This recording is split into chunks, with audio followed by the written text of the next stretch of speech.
আমাদের এবারকার আলোচনা বিষয় হচ্ছে যে অবস্থান্তর মৌলের চৌম্বক ধর্ম। আমরা অবস্থান্তর মৌলের চৌম্বক ধর্ম নিয়ে একটু কিছুক্ষণ আলোচনা করব এবং মোটামুটি অবস্থান্তর মৌলের চৌম্বক ধর্ম বিষয়টা কভার করার চেষ্টা করব। ওকে, তো অবস্থান্তর মৌলের চৌম্বক ধর্ম দেখার আগে আমরা তো একটু খেয়াল করে নেই, আবার রিমাইন্ড করে নেই যে হচ্ছে আমাদের অবস্থান্তর মৌলগুলো কোনগুলো। হ্যাঁ, অবস্থান্তর মৌলের বৈশিষ্ট্য এমন ছিল যে যদি আমার মৌলটা ডি ব্লক হয় এবং ডি ব্লক হলে তার স্থিতিশীল আয়নের ডি অরবিটালটা আংশিক পূর্ণ থাকে, অর্থাৎ একেবারে খালিও থাকে না, একেবারে ফিল আপও থাকে না, তাহলে আমরা বুঝবো সেটা অবস্থান্তর মৌল। আর অবস্থান্তর মৌল যদি হয় তাহলে আমরা অবস্থান্তর মৌলের চৌম্বক ধর্ম নিয়ে একটু আলোচনা করব।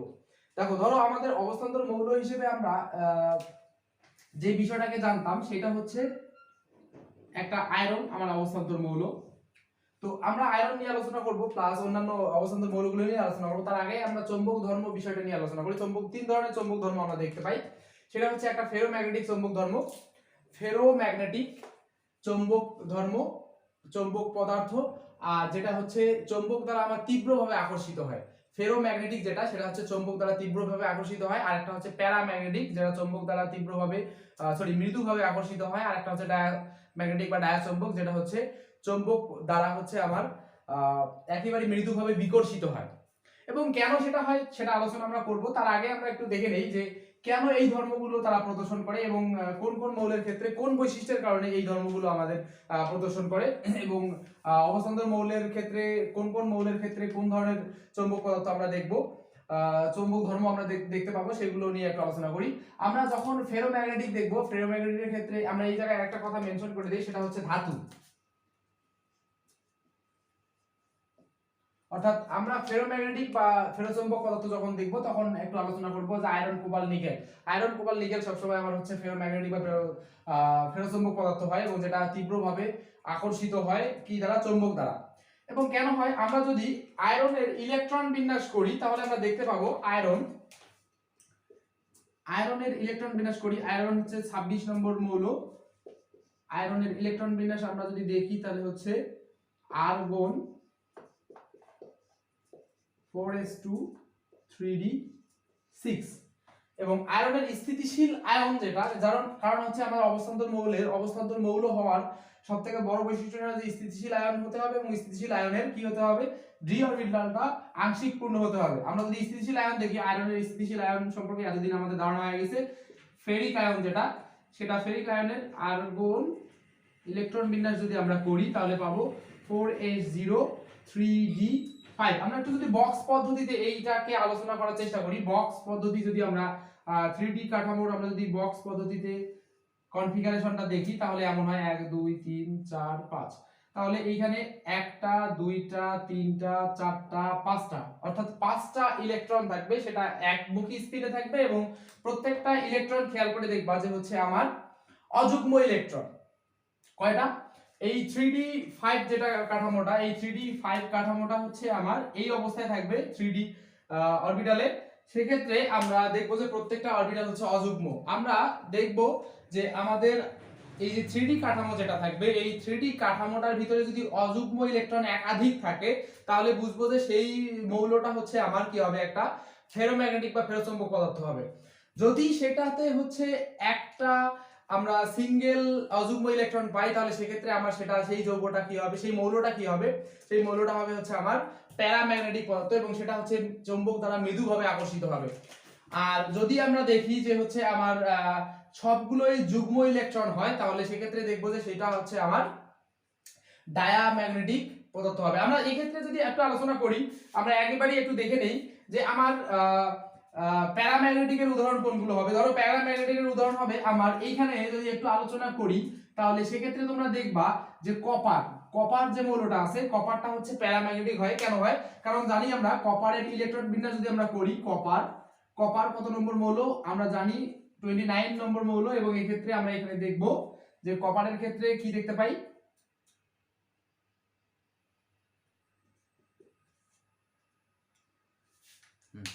কপারের ইলেকট্রন বিন্যাস যদি আমরা দেখি তাহলে কপারের ইলেকট্রন বিন্যাস দেখব যে 4s1 হয় 3d10 হয়। এবং এখান থেকে আমরা জানি যে কপারের যে স্থিতিশীল আয়ন যেটা কপার 2+, সেক্ষেত্রে যদি আমরা দেখি কপার 2+ এর ক্ষেত্রে আমার কি হয়, 4s0 হয় এবং 3d9 হয়। সেক্ষেত্রে আমরা যদি ইলেকট্রন কনফিগারেশনটা দেখি, তাহলে আমার 3D এর ইলেকট্রন কনফিগারেশন যদি দেখি, তাহলে পাবো আমরা এই অবস্থা, অর্থাৎ একটা অযুগ্ম ইলেকট্রন থাকে। একটা অযুগ্ম ইলেকট্রন থাকলে আমরা বুঝবো যে সেটা হচ্ছে আমার একটা প্যারাম্যাগনেটিক পদার্থ এবং সেটা চৌম্বক দ্বারা হচ্ছে মৃদুভাবে আকর্ষিত হবে। আর একটা দেখবো আমরা ডায়াম্যাগনেটিক পদার্থ। ডায়াম্যাগনেটিক পদার্থ যেটা, ডায়াম্যাগনেটিক পদার্থটা হচ্ছে একেবারেই কানায় কানায় ফিল আপ থাকবে। কানায় কানায় ফিল আপ কেমন? যদি আমরা জিঙ্কের কথা চিন্তা করি, তাহলে ধরো এটা যদি জিঙ্ক হয়, একটু দেখি, এটা যদি জিঙ্ক হয় 30 নম্বর মৌল এবং ইলেকট্রন বিন্যাস তখন আমরা দেখব 4s2 3d10, এবং এটা যদি জিঙ্কের আমরা যদি স্থিতিশীল আয়ন হিসাব করি, জিঙ্কের স্থিতিশীল আয়ন হচ্ছে জিঙ্ক 2 প্লাস এর ইলেকট্রন বিন্যাস যদি আমরা করি, সেক্ষেত্রে আমরা পাবো এখানে 8। তার মানে কনফিগারেশনটা আমরা কেমন পাবো?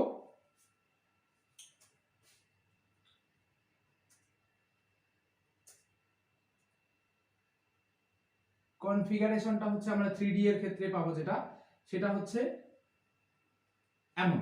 অর্থাৎ আমরা দেখব যে এইখানে ইলেকট্রন বিন্যাস যদি আমরা খেয়াল করি, তাহলে দেখব যে যুগ্ম ইলেকট্রন আছে, অতএব সেটা হচ্ছে আমার ডায়াচৌম্বক পদার্থ হবে এবং ডায়াচৌম্বক পদার্থ হলে সেটা চৌম্বক দ্বারা মৃদুভাবে বিকর্ষিত হবে। এখন কেন এমন হয় সেইটা একটু আমরা দেখি। আমরা যদি একটা চিন্তা করি, সিঙ্গেল একটা ইলেকট্রনের কথা চিন্তা করি, ধরো এইখানে একটা আমরা সিঙ্গেল ইলেকট্রন অ্যাড করলাম। এই সিঙ্গেল ইলেকট্রনটা ধরো এই হচ্ছে নর্থ সাউথ দিয়ে আমি একটু ইন্ডিকেট করলাম যে নর্থ সাউথ মুখী হয়ে আছে। আর এইখানে আমরা একটা চৌম্বক দণ্ডকে অ্যাড করলাম, যেটা কিনা আমার সাউথ এবং নর্থ হিসেবে আছে। তাহলে আমরা জানি বিপরীতধর্মী মেরু কি হয়? বিপরীতধর্মী মেরু আমার ইলেকট্রনকে, বিপরীতধর্মী মেরু পরস্পরকে কি করে? আকর্ষণ করে। এবং এই ক্ষেত্রে আমরা দেখব আকর্ষণ লক্ষ্য করব যে নর্থ এবং সাউথ দুইটা পরস্পরকে আকর্ষণ করবে। এবং নর্থ এবং সাউথ যদি পরস্পরকে আকর্ষণ করে, ধরো আমার কোনোভাবে ইলেকট্রন কনফিগারেশনটাকে আমি একটু চেঞ্জ করে দিলাম, যে এইটা এই দিকে নাই, এইটা বিপরীতমুখী স্পিনে আছে, বিপরীতমুখী স্পিনে আছে, এবং এটা আমরা যদি সাউথ ধরি এবং এটা নর্থ চিন্তা করি, তাহলেও আমার খুব একটা বেশি প্রবলেম নাই। কেন খুব একটা বেশি প্রবলেম নাই? যখনই আমরা এই যে চৌম্বক দণ্ডটাকে হচ্ছে এই ইলেকট্রনটার সিঙ্গেল ইলেকট্রনটাকে ধরি, আমি যেটা 4s1 ধরি s1 কনফিগারেশন যদি চিন্তা করি, তাহলে এখানে যেহেতু একটা সিঙ্গেল ইলেকট্রন আছে, এবং সেইটা যখনই আমি চৌম্বক দণ্ডটাকে কাছাকাছি নিয়ে আসবো, চৌম্বক দণ্ডটাকে কাছাকাছি নিয়ে আসার সাথে সাথেই এই ইলেকট্রনটা, সিঙ্গেল ইলেকট্রনটা আমার কি করবে? অযুগ্ম ইলেকট্রন যেটা, সেটা হচ্ছে তার দিকটাকে পরিবর্তন করে ফেলবে। সে হচ্ছে রোটেট করে আবার নর্থ সাউথ হয়ে যাবে। তার মানে সে আবার তীব্রভাবে আকর্ষিত হবে। কিন্তু যদি আবার এমন হয়, এবং এইটা যদি হয়, আমরা যদি ডি অরবিটালে বা যে কোনো অরবিটালে আমরা যদি দেখি যে হচ্ছে আমার একটা অযুগ্ম ইলেকট্রন আছে, তাহলে একটা অযুগ্ম ইলেকট্রন থাকলে সেটা প্যারাম্যাগনেটিক হবে, এবং একাধিক অযুগ্ম ইলেকট্রন থাকলে আমি এর আগেই দেখালাম যে হচ্ছে সেটা ফেরোম্যাগনেটিক পদার্থ হয়। এবং ফেরোম্যাগনেটিক পদার্থটা হচ্ছে আমার প্যারাম্যাগনেটিক পদার্থটার হচ্ছে একটা উন্নত রূপ। এবং আমার যদি এইখানে এমন হয়, অর্থাৎ s2 কনফিগারেশন আমরা যদি দেখি, s2 কনফিগারেশন যদি তোমরা দেখো, তাহলে এই ক্ষেত্রে যদি আমি একই ধরনের পোলটাকে কাছাকাছি নিয়ে আসি, ধরো এটা নর্থ পোল, এটা হচ্ছে সাউথ পোল, তাহলে পরস্পরকে তারা বিকর্ষণ করবে, হালকা বিকর্ষণ করবে। কেন বিকর্ষণ করবে? এই ক্ষেত্রে রোটেশনেরও কোনো চান্স নাই। কেন রোটেশনের চান্স নাই? কারণ রোটেশন যতই করুক না কেন, আবার আমার ওই আগের কনফিগারেশনে পাবো। তার মানে হচ্ছে পরস্পরকে বিকর্ষণ করবে। সো হোয়াট, আমরা বলতে পারি যে এইখানে যদি যুগ্ম ইলেকট্রন আমরা পাই, তাহলে বুঝবো যে সেটা হচ্ছে ডায়াম্যাগনেটিক পদার্থ এবং সেটা হচ্ছে চুম্বক দ্বারা মৃদু বিকর্ষিত হবে। যদি একটা সিঙ্গেল আমরা অযুগ্ম ইলেকট্রন পাই, সেটা হচ্ছে প্যারাম্যাগনেটিক পদার্থ এবং সেটা মৃদুভাবে আকর্ষিত হবে চুম্বক দ্বারা।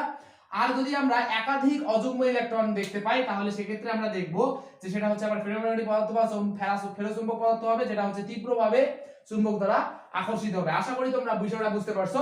এখন আমরা চিন্তা করলাম যে হচ্ছে আমরা একটা টপিক বুঝতে পারলাম, অবস্থান্তর মৌলের চৌম্বক ধর্ম। অবস্থান্তর মৌলের চৌম্বক ধর্ম যেহেতু বুঝতে পারলাম, আমরা একটু দেখি তো জটিল যৌগের চৌম্বক ধর্ম।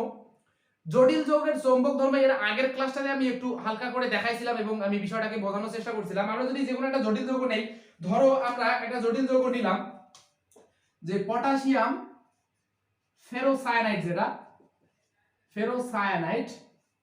পটাশিয়াম ফেরোসায়ানাইডের ক্ষেত্রে আমার কেন্দ্রীয় মৌল হচ্ছে আয়রন, এবং এই ক্ষেত্রে আমরা হালকা একটু চিন্তা ভাবনা করলেই বুঝতে পারি যে এই ক্ষেত্রে আয়রনের জারণ সংখ্যা হচ্ছে +2, তার মানে আয়রন 2 প্লাস।